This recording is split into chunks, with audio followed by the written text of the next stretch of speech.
नमस्कार। कभी सोचा है कि दुनिया का सबसे लंबा, सबसे डिटेल्ड लिखा हुआ संविधान किस देश का है? आज हम इसी विशाल दस्तावेज के पीछे की कहानी में उतरने वाले हैं।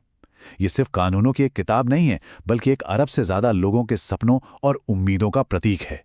तो चलिए सीधे सवाल पर ही आते हैं। क्या कोई अंदाजा है कि ये कौन सा देश हो सकता है? एक हिंट देता हूं। ये एक ऐसा देश है जो अपनी जबरदस्त विविधता और वाइब्रेंट कल्चर के लिए जाना जाता है। और इसका संविधान, खैर, उसका साइज सच में चौंकाने वाला है। और वो देश है भारत। और जब हम कहते हैं कि ये लंबा है तो मजाक बिल्कुल नहीं कर रहे हैं। पता है कितना? करीब करीब 1,45,000 शब्द। अंदाजा लगाइए, ये एक अच्छी खासी मोटी नॉवल से भी लगभग 2 गुना लंबा है। मतलब ये तो एक कानूनी महाकाव्य हो गया। और ये कोई मामूली किताब नहीं है, ये दुनिया की सबसे बड़ी डेमोक्रेसी की रीढ़ की हड्डी है। भारत का हर कानून, हर अधिकार और सरकार की हर ब्रांच अपनी शक्ति इसी एक सोर्स से लेती है। तो यहां बड़ा सवाल ये उठता है, आखिर ये इतना बड़ा क्यों है? इसे बनाने वालों ने इतना डिटेल्ड डॉक्यूमेंट क्यों तैयार किया? क्या उन्हें बस शब्दों से प्यार था, या इसके पीछे कोई बहुत गहरी वजह थी? चलिए इस राज से पर्दा उठाते हैं। देखिए, इसका कोई एक सीधा सा जवाब नहीं है, बल्कि कई चीजें एक साथ आईं। सबसे पहले तो भारत की विशालता और इसकी जबरदस्त डाइवर्सिटी। बनाने वालों को यह पक्का करना था कि हर इलाके, हर समुदाय की बात इसमें शामिल हो। फिर एक ऐतिहासिक वजह भी है। जो 1935 का गवर्नमेंट ऑफ इंडिया एक्ट था ना, वो खुद ही बहुत लंबा चौड़ा था, तो एक तरह से बेस वहीं से मिला। ऊपर से ये फैसला लिया गया कि सेंटर और स्टेट्स दोनों के लिए एक ही संविधान होगा। और हाँ, एक मजेदार बात, संविधान सभा में वकील बहुत थे। और वकील तो जानते ही हैं, हर बात को बिल्कुल साफ साफ डिटेल में लिखना पसंद करते हैं। तो हमें ये तो पता चल गया कि ये इतना लंबा क्यों है। लेकिन इसे बनाने वाले ये सब लेकर कहां से आए? उन्होंने प्रेरणा के लिए मानो पूरी दुनिया का चक्कर लगाया और एक ऐसा संविधान बनाया जो सच में एक ग्लोबल मास्टरपीस है। ये कोई सीधा साधा कॉपी पेस्ट का काम नहीं था। इसके पीछे का आइडिया बहुत सरल और शानदार था। जो चीजें दुनिया में पहले से अच्छी तरह काम कर रही हैं, उन्हें दोबारा क्यों बनाया जाए? उन्होंने दुनिया भर की डेमोक्रेसी से सबसे बेहतरीन आइडियाज उठाए और उन्हें भारत के यूनिक सोशल, कल्चरल और पॉलिटिकल माहौल में फिट करने के लिए बड़ी बारीकी से बदला। जैसा कि हम यहां देख सकते हैं, प्रेरणा के कई स्रोत थे। ब्रिटेन, अमेरिका और आयरलैंड जैसे देशों के विचारों ने इस दस्तावेज को बनाने में एक बहुत अहम भूमिका निभाई। तो आइए अब जरा और गहराई में जाकर देखते हैं कि असल में कौन-कौन से आइडियाज कहां-कहां से लिए गए। ये टेबल इस ग्लोबल मिक्स को बहुत अच्छे से दिखाता है।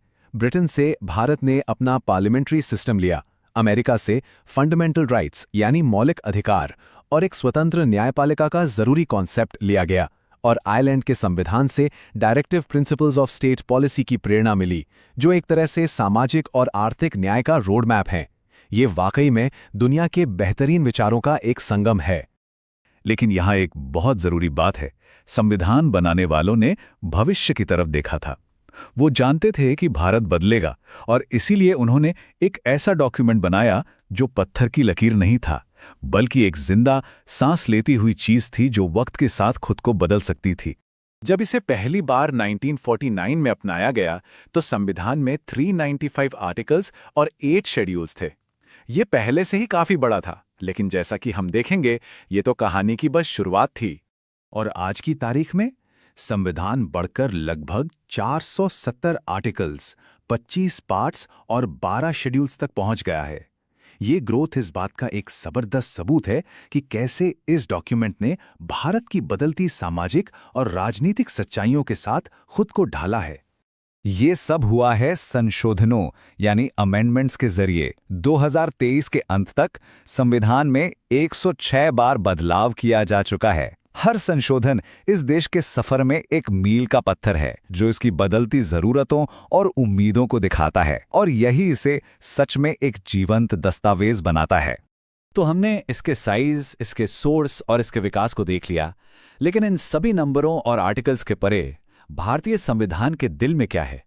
ये सिर्फ नियमों का एक सेट नहीं है, इसकी एक आत्मा है, एक गाइडिंग फिलॉसफी है।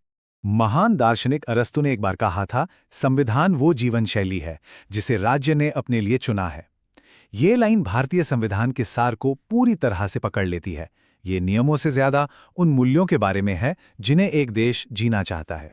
और भारत के लिए वे मूल्य इसकी प्रस्तावना यानी प्रियम्बल में बहुत खूबसूरती से लिखे गए हैं। ये एक ऐसे राष्ट्र की कल्पना करता है जो सॉवरेन और डेमोक्रेटिक हो, जो अपने सभी नागरिकों के लिए न्याय, स्वतंत्रता, समानता और भाईचारा सुनिश्चित करने के लिए समर्पित हो। ये वो रोशनी है जो देश को आगे का रास्ता दिखाती है। तो चलिए एक सवाल के साथ इस चर्चा को यहीं रोकते हैं।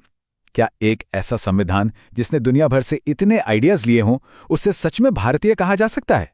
कुछ लोग कहते हैं कि ये तो बस एक उधार का दस्तावेज है, इसकी अपनी कोई पहचान नहीं है। वहीं दूसरी तरफ कुछ लोगों का मानना है कि इसकी असली ताकत ही यही है कि इसने दुनिया के बेहतरीन विचारों को लेकर उन्हें भारत के हिसाब से ढाला है। सोचने वाली बात है ना? ये एक ऐसा सवाल है जो इस अनोखे दस्तावेज की आत्मा से जुड़ा हुआ है। दोस्तों, अगर वीडियो आपको पसंद आया हो तो लाइक जरूर करें।